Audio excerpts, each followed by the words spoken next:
marriage. And also make sure that you're talking to each other. That is so huge, because if you're not talking to each other, rest assured the devil is talking to both of you.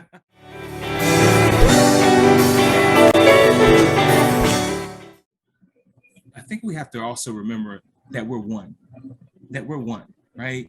And in knowing that we're one, what does the Bible say? That a man doesn't hate his own body, right? Sure. And so in terms of, we've got to understand that, wait a minute, if I don't like people telling me what I like, then don't return the same practice of telling that person what they like, or don't grow so stale with having an expectation based on what they have done in the past, that you're not getting to know who they are today.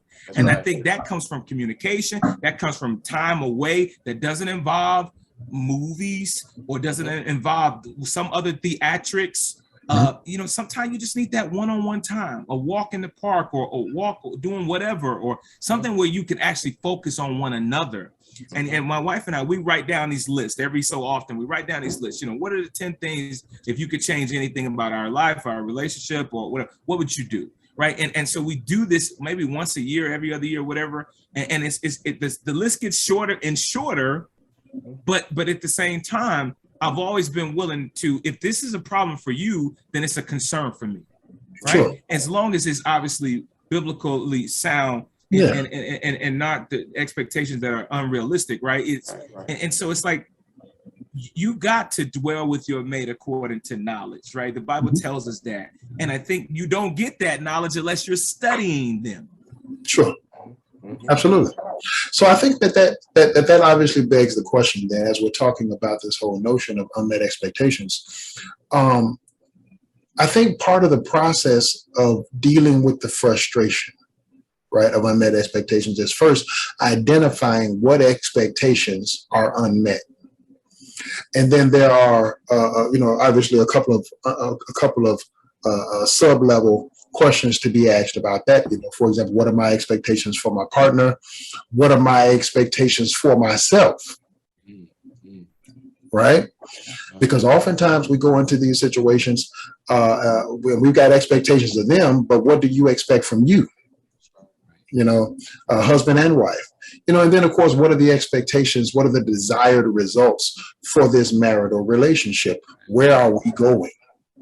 Do we have a destination in mind, or is it just all about feeling?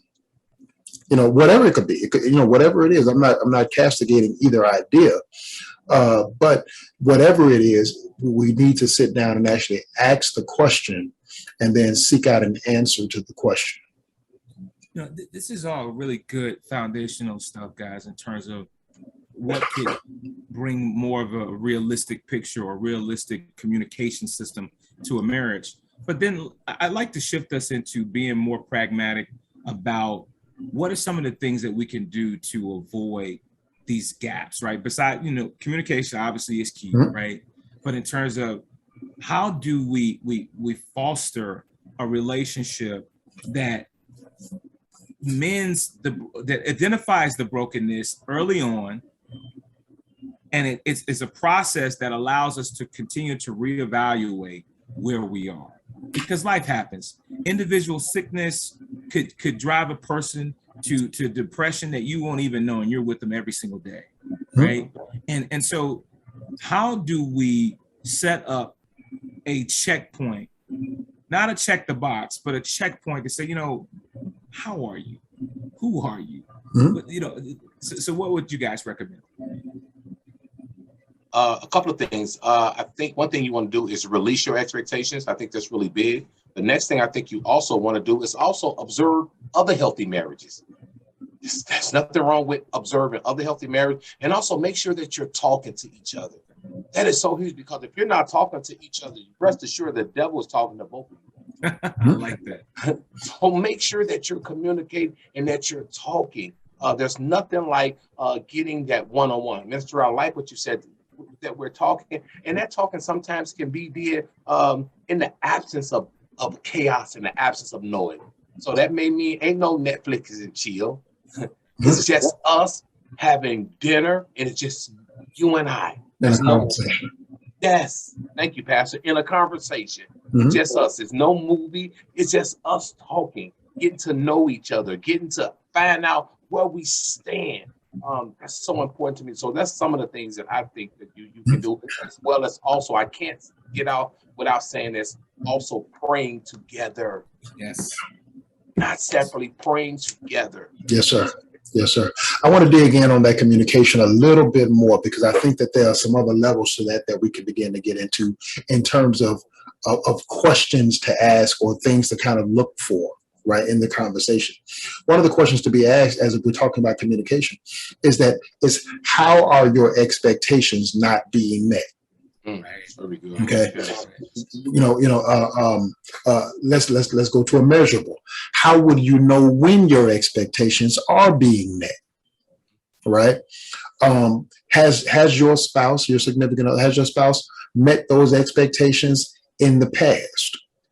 What were the circumstances of life at that time? Demonstrated. Yeah. Okay. What are the situations? So, and you have to be specific in those kinds of conversations, right? Then there's another thing, another element of the communication that I think is really important. Why is it important to you to have that expectation fulfilled? Husband or wife? Why is this particular thing so important? What this does is it causes us as individuals to think to go a little bit further than the surface. Right. And it causes us to have to think a little bit more deeply, not only about what the person is or is not doing, but also why we actually need it to be done so badly. Right. What do you gain emotionally when those expectations are fulfilled? Tell me what the benefit is. Let's do a cost benefit analysis here of it to see, and of course, how does it make you feel when your expectations are met or unmet? Hey guys, it's Pastor John here. Please, if you like this video that you just saw, hit that like button for us. Second thing I want to ask you to do is to go ahead and subscribe to the channel. We're putting out videos once a day at about 5:30 p.m. Hit that bell notification so that you'll know when a new video has been uploaded. And then the final thing to do, share this video, share this information. If you know somebody that has a need that it can be benefited by it, please put it out in circulation so that we can try to help as many people as possible. Thanks, and God bless.